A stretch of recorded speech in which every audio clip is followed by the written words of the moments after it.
Hi, folks. Welcome to the Prepared Homestead. This is Travis. Thank you all for stopping by to watch. I know that over the last few years, myself and many others have talked an awful lot about the possibility of some kind of big war, right? World War III is just around the corner, right? I mean, some channels have made their whole existence on a day-to-day basis of World War III is right around the corner. World War III, World War III. And I know that everyone's getting tired of it. Getting tired of hearing about all these different wars or possibilities of wars. And because while there's definitely been wars on this planet, it's not, at least it doesn't seem to have met the level of what we would consider a World War III or a major war that the United States is deeply involved in. You know, our boys are going over there and fighting it and all that kind of stuff. But I will say, like right now, this time that we're in over the last few weeks, especially, a few months, but especially a few weeks, I can't think of any time in history that I am aware of that would more perfectly fit the biblical scripture where it says that there will be wars and rumors of wars, because it just seems like almost every day some kind of new conflict is arising, or a threat of a new one, or one is fading away while another one is taking, prominence. It's constantly. And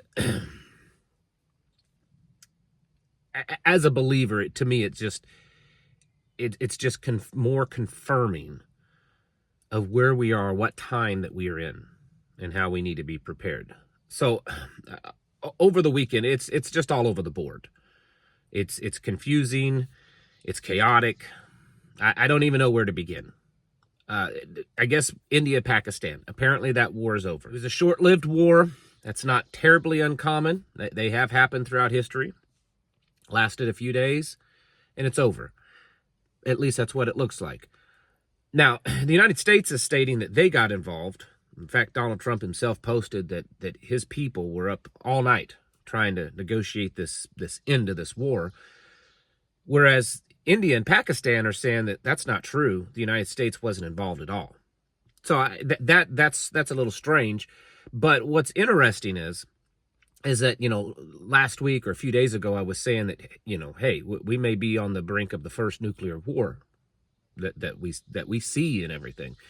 And I think a lot of people kind of glazed over and like, well, whatever. It's India and Pakistan. No one cares. The news is reporting that, and of course this could all be fake, that the night that this happened, because just hours before all of this, J.D. Vance, the vice president, stated that this is not any of our business. The United States doesn't really care about this.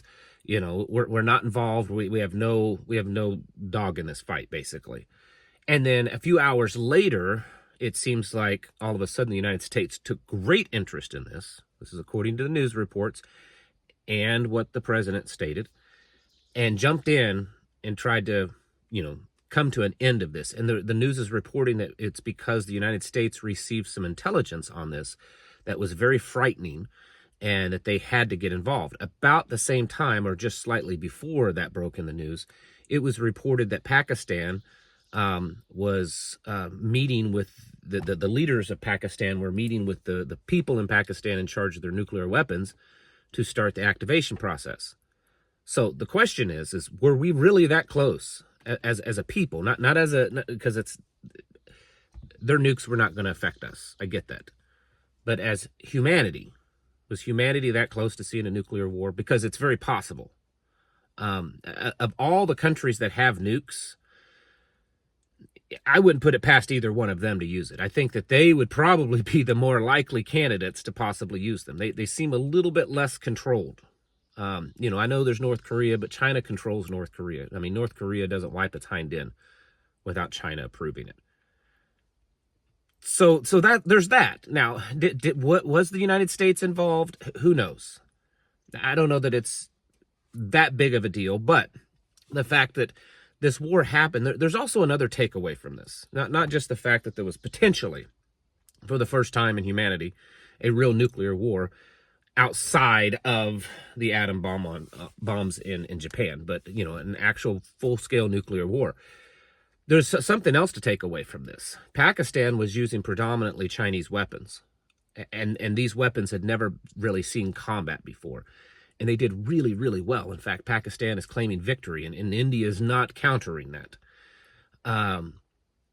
It looks like we had the first dogfight between fighter jets in a long time. And Chinese planes took down Western planes. So we'll see. I mean, and I doubt that Pakistan has the top of the line Chinese weapons. China is also talking this weekend about their new 6th generation fighter jet. That's supposed to be the biggest, baddest, and best thing that humanity's ever seen. Who knows? On paper, it's quite impressive. So there's that. And now we switch over to Ukraine and Russia. So yesterday, Europe, the leaders, issued an ultimatum to Vladimir Putin. Said, you have 36 hours to unconditionally agree to a ceasefire, or we will throw everything we have into Ukraine to destroy you. This morning, the news is stating that before Europe made that statement, that they had a phone call with Donald Trump, and he approved of it, supported that, and said that we too, as in the United States, would also throw everything we have into it. And also yesterday, it was reported that the United States approved of more Patriot missiles and HIMARS to be sent to Ukraine. So that does seem to back that story up. 36 hours isn't a long time. That's like today, tomorrow, depending on, the timeline. Will Russia come to it? They did say today that they would consider, they didn't say yes. They just said, we're open. We're open to coming to the table and discussing things. Europe and the United States is saying they have to unconditionally agree to a ceasefire, or we're all in. Us, Europe, England, everybody, we're all in. And we're going to knock Russia back. Maybe that works. Maybe it doesn't. And then the other big one is what's going on in the Middle East. I know some of you, and I was in the same boat in the beginning, doubted the factualness of the reporting that Donald Trump, the United States, has kind of turned its back on Israel. But that does seem to be pretty solid. Apparently, Mike Waltz was an inside, agent for Israel. And that whole Signal Gate thing and everything, that was all done by Israel to try to discredit and control the White House. And Donald Trump's mad. And so phone calls are not being made. Conversations are not being had between the two nations. It's being reported that Donald Trump is preparing to recognize Palestine. It's being reported in a lot of places. Who knows? It's also being reported that the president may, in fact, not demand that Hamas completely disarm to work out some kind of peace deal between those two nations. Also that Iran does not have to completely dismantle its nuclear weapons facilities. And I guess as a show of something, it's being reported that the United States is withdrawing all of its stealth bombers out of the region. They're coming back home. Israel seems to be upset at a level, high level. They're not really talking much, but what little is being said, that they're basically saying they're just preparing to do this on their own. They're going to go after Iran on their own. Is it going to happen? I don't know. Will us not being behind Israel cause them to not react, or will it cause them to react more because we're not, holding them back? They're no longer on a leash. I don't know. Is this all just theater? I mean, that's a very likely thing too. It's all just theater. But the fact is that it's all crazy. It's moment by moment. I'm just reporting to you the big things that are being talked about in the news. There's lots of other things that are just insane or crazy or shocking, just out of nowhere. Things that are being done, and it's just crazy. I was reading the other day, and I totally didn't know this. I think this was back in the 2016 election when Trump first got elected. Oh goodness, her name just slipped my mind. She was an ambassador. can't remember. She was running in the primary against Donald Trump. Someone will say her name in the comments, and it just completely slipped my mind. I apologize. Tall, slender woman, long brown hair. Anyways, during the debates, she made a statement that has proven to be true. That Donald Trump, chaos follows Donald Trump wherever he goes, and that's how he does business. That's how he did business as a real estate mogul and owning and running, all of these casinos and the whatever, the Miss America pageant and all of that. That's how he does business, is he causes lots of chaos. And then he kind of comes in and picks up the pieces and runs with it. I mean, to me, this isn't necessarily a negative or a knock against Donald Trump. I think it's factual. And that's what we're seeing here. The difference is that governments aren't businesses. And people aren't just doing things because of profit.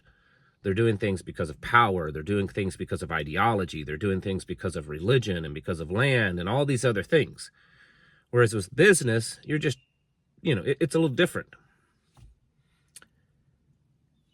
Is that good for us? I don't know. I don't know what to tell you. The economy's still getting all wonky. The president seems to be back and forth on what's going to happen with tariffs with China. First, he said we'll drop them down to 80%, and within a week. Then he said maybe 50%, but it'll be a few weeks. And now it's 50% maybe in the next week or two. There's supposed to be trade negotiations going on with China and Switzerland, and it just seems to be all across the board on what's going on. Things are chaotic. And guess what? That's biblical also. That's biblical. And it tells me that we're in a very dangerous and uncertain time. Maybe all these things that are happening right now will all work out fine. And maybe the real threat is something later to come that we don't even see. It's not even on our radar yet. I mean, a lot of these things that are happening right now were not on our radar just days or weeks ago. And so who knows what's going to be going on the next 3, 4, 5, 6 weeks. We have to prepare, even if some of the things that's going on now you don't believe are a big threat. I think things have been proven over the last 5 years that just because something's happening right now, that doesn't mean that's the threat. The threat may be something that's happening 6 weeks from now or 6 months from now that you have no clue. But the point is we know things are going on. We know chaos is happening. It's being spread everywhere. It's crazy. And at some point, someone, whether it's Donald Trump or another world leader or whoever, is going to come in and say, "Oh, we've got this perfect peace now. We've fixed it. You have no freedoms. We're reading your brain. You can't travel without proper digital identification. The currency that you use, we know everything that you do. We control all of your food, your health, your everything. But there's peace, right? And of course, then comes sudden destruction. We all know that. You need to get ready. This is not. If it's part of the plan, it's not a plan that you're really aware of. The plan that you think is going on, I assure you, is probably not happening. There is a plan. This is all part of a plan. It's just very unlikely it's the plan that you're hoping to happen. And we need to get prepared for it and really ramp up our prepping, our readiness, everything. Because it's chaos and destruction's following it. Get your houses in order, folks, and prepare yourselves mentally, physically, and spiritually. Thanks for watching. Catch you in the next video.